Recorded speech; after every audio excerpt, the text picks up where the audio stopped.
Құрметті білім алушылар, студенттер және қазақ тілін меңгерем деушілер, бүгінгі біздің тақырыбымыз ша-ше жұрнағы. Сегодняшняя наша тема – аффикс ша-ше. Это словообразовательный аффикс, он очень полезен в использовании, очень часто употребляем. Употребляется он в двух случаях.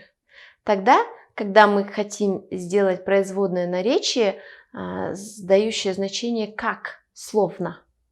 Например, Айнур-ша, как Айнур. Ну, соответственно, здесь только твердый и мягкий вариант, ничего сложного нету. Айнур-ша, как Айнур. Ол Айнур-ша, ол жұмыста Айнур-ша істейді. Он выполняет работу как Айнур, словно Айнур. Ну, это как-то быстро, либо медленно, либо очень тщательно. Разные варианты в зависимости от контекста. Акын-ша.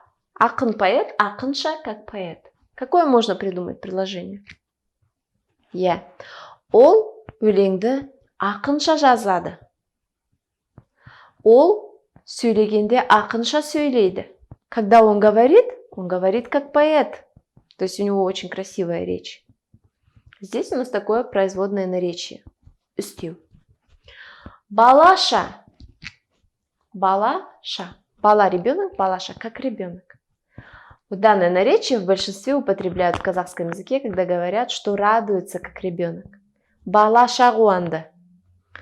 Мен сол күні балаша гуандым. В тот день я был рад как ребенок. Второй случай, когда мы употребляем этот аффикс ша-ше, когда мы используем различные вводные слова со значением по-моему, по его мнению, по моему мнению, по его рассуждениям. Меніңше, мое, по-моему. Можно также сказать менің ойымша, по моему мнению. Оның айтуынша, по его словам. Айту – это говорить, по его говорению, то есть в русском языке эквивалент по его словам. Пайымынша, по его рассуждению. Пайым – рассуждение. Пайымы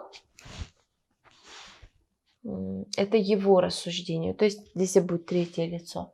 Пайымынша – по рассуждению. Здесь такая особенность, вот здесь немножко я неправильно выделила, когда это будет речь идти о третьем лице, то есть это его рассуждение, это его слова, то у нас будет не ша-ше, а нша, нще. Пайымы нша, пайымы нще. Ой, көз нще. Смотрите, здесь нужно запомнить три вещи, что помимо ша-ше есть у нас еще нша, нще, когда к третьему лицу притяжание. Третье лицо притяжания всегда образует какие-то новые аффиксы или не новые, а иные аффиксы, группу аффиксов или окончаний. Вот это такой случай. Не ша-ше, а нша, нще. И еще второй момент, что нужно запомнить. Мы из этого аффикса делаем производные наречия, как словно, со значением.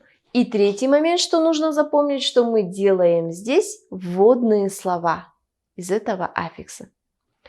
И в предложении, в правописании, после вводного слова мы обязательно ставим запятую. Это вы знаете по знанию своего родного языка также.